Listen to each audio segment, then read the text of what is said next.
Hi, welcome Adam to this interview about youth work in the time of COVID-19. It'd be really great if you could introduce yourself and tell us where you're working from and who you are. Hi, Pauline. Yeah, so I'm Adam Purnell. I'm the leading youth community manager for Shrewsbury Town Council's youth service, which is obviously it's a local authority youth service, which was formed just 4.5 years ago now. Like many local authorities, Shropshire closed its universal services across the county, which was a shame. But probably 6 years ago now. And in response to that, the town council decided that they wanted to have their own youth service within the town, which was pretty amazing, to be honest, at the time. And so basically I was recruited to lead that, and I've been there since the beginning. So we now run, well, before COVID-19, we ran 7 open access youth clubs in various different spots within the town. We've got an active detached team around 2 or 3 nights a week, and then also we more recently started an alternative curriculum program which schools are referring young people into who are at risk of permanent exclusion, with the view that they are then becoming more vulnerable to sort of the ever sort of growing threat of county lines and criminal exploitation.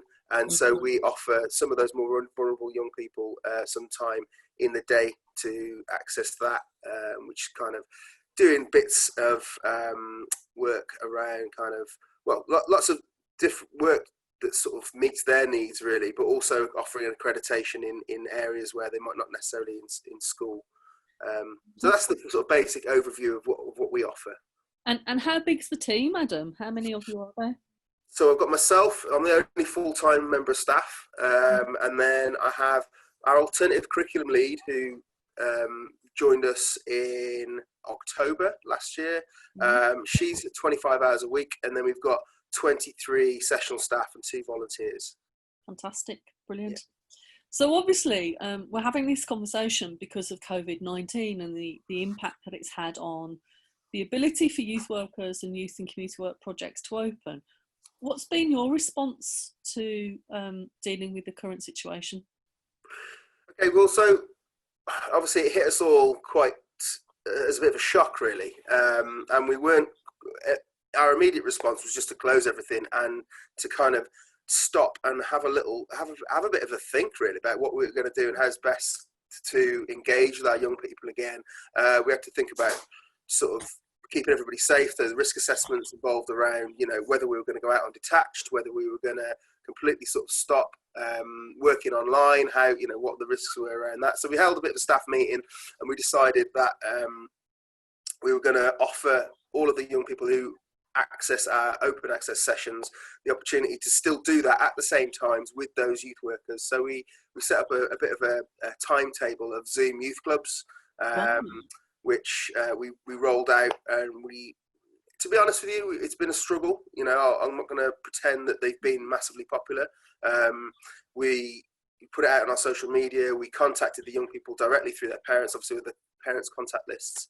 And we had a response from some, but probably not the young people that we were really hoping to see. And not that we don't like to see them all, but we know that some are more vulnerable than others. And it was quite a struggle to get the numbers that we have. I mean, some of our clubs we have 40 or 50 members turn up to, so, and we were getting 5 or 6 of those come onto a Zoom club. So it's a fraction, really, unfortunately. But we've persevered. We've offered competitions. We've done various different sort of online activities like that. One thing that sort of, well, there's a couple of other bits that we did.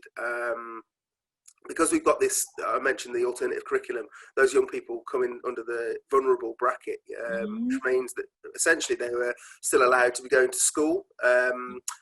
Most of them weren't. However, well, most of them didn't like to go to school anyway, so they're hardly going to go to school on lockdown when everyone else is sort of at home and they're playing computer games or do whatever else, or still out and about, which unfortunately a lot of them were. But we've managed to engage them by providing some online courses. So once a week, I do a live cook-along. So they one of the things that they like to do in the clubs as well as the alternative curriculum is to cook. When I turn up, because they know I like cooking, they're always like, what we can eat. So I started to set up the cook along.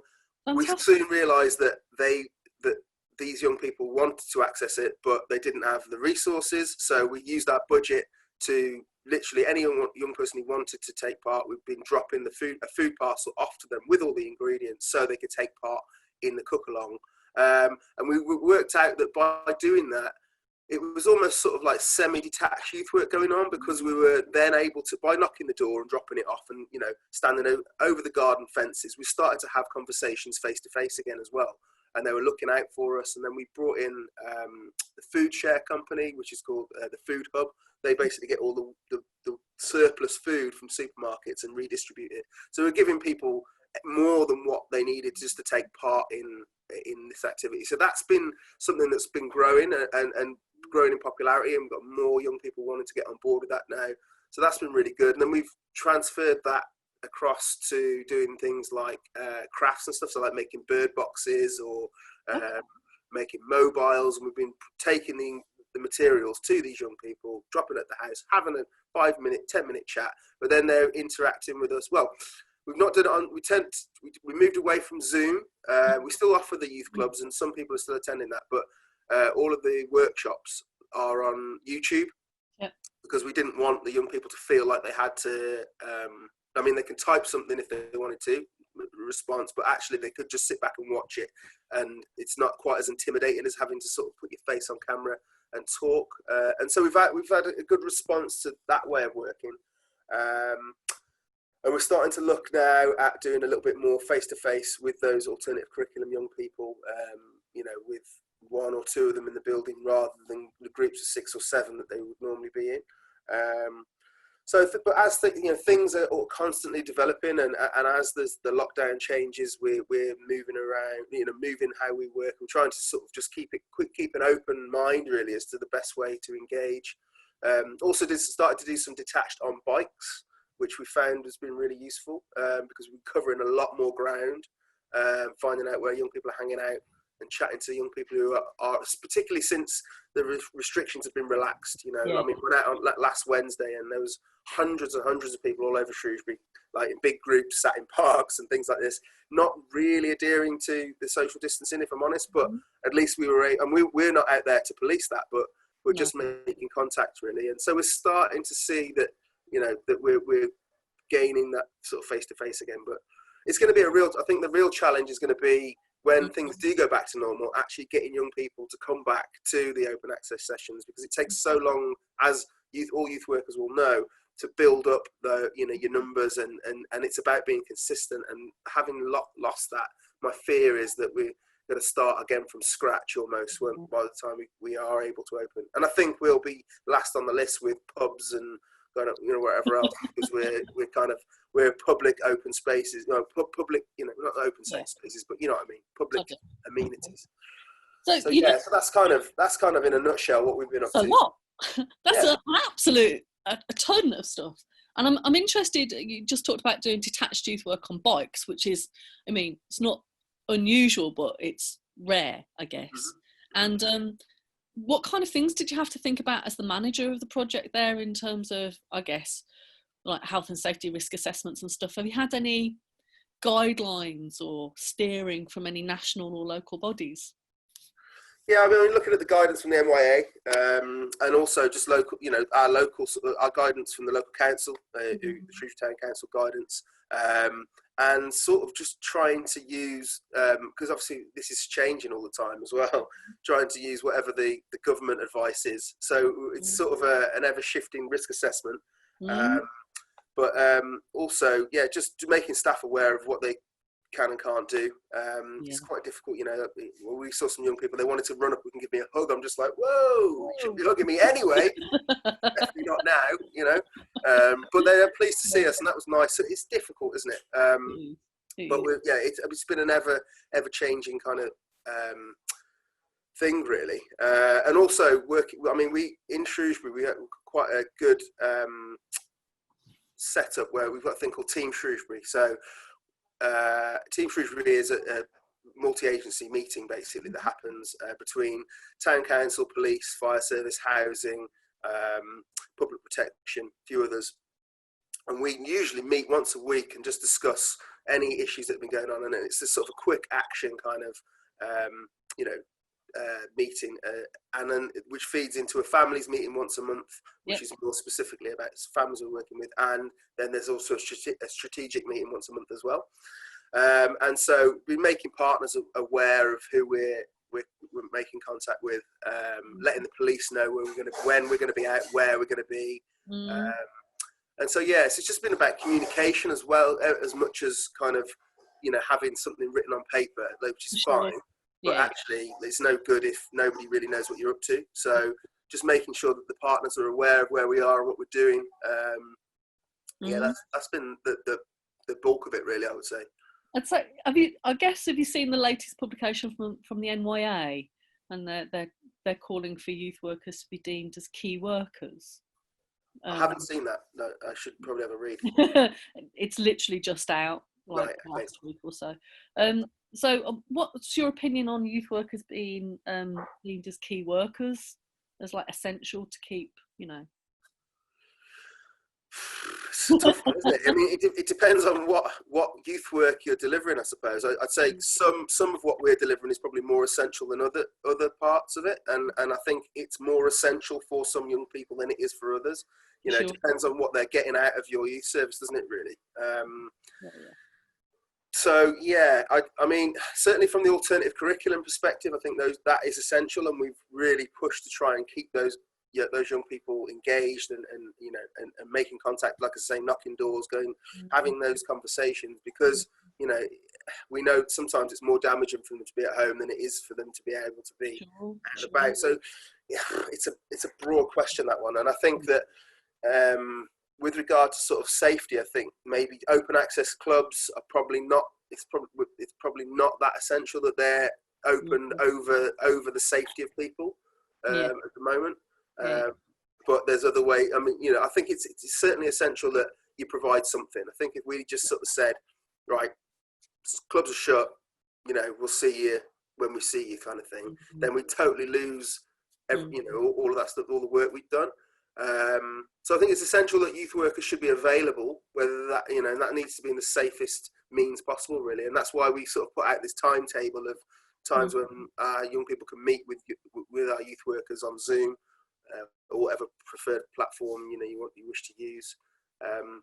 It's such a broad spectrum, isn't it? It's really difficult to say whether you're a key worker or not. It depends what you're doing and where and how.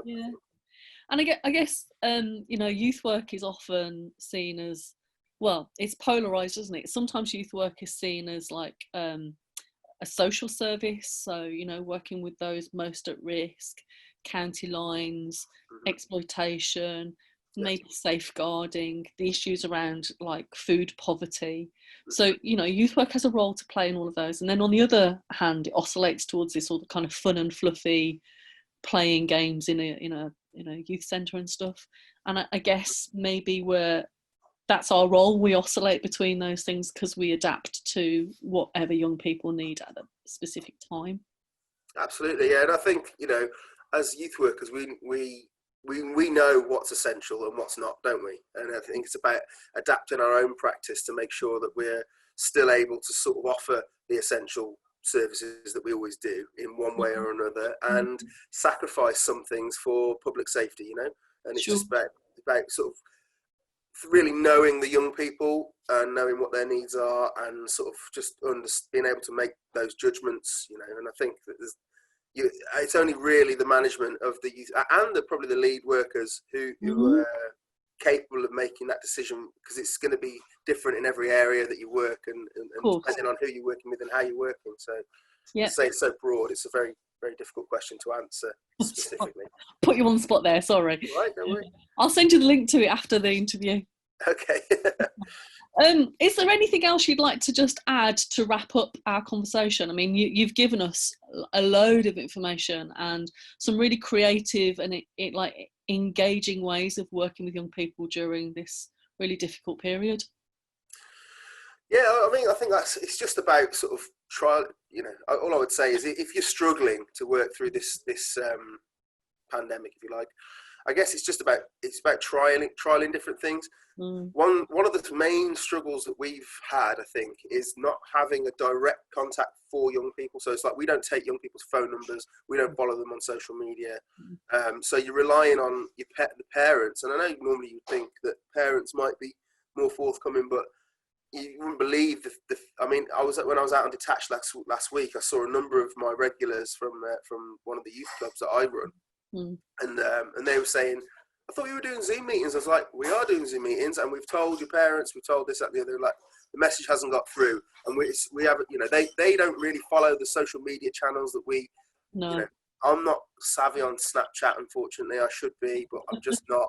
And even if I learn, it's remembering to do that when you've got so much else going on. So I think if you've got a good channel of communication with young people, then use that. But if you haven't, then I guess it's about getting out in the community. I think Detached is great because you actually see them, and then just try different things until you find something that works. I mean, that's kind of what we've done. There's a lot of stuff that didn't really work, so we've kind of pushed that to one side, and then it's about playing around. And I mean, your young people as well, so you're probably more likely to be able to sort of know roughly the kind of thing they might be interested in, or adapting the stuff. I mean, like for me, as I say, we're in a mainstream club, like an open access club. They always want me to cook.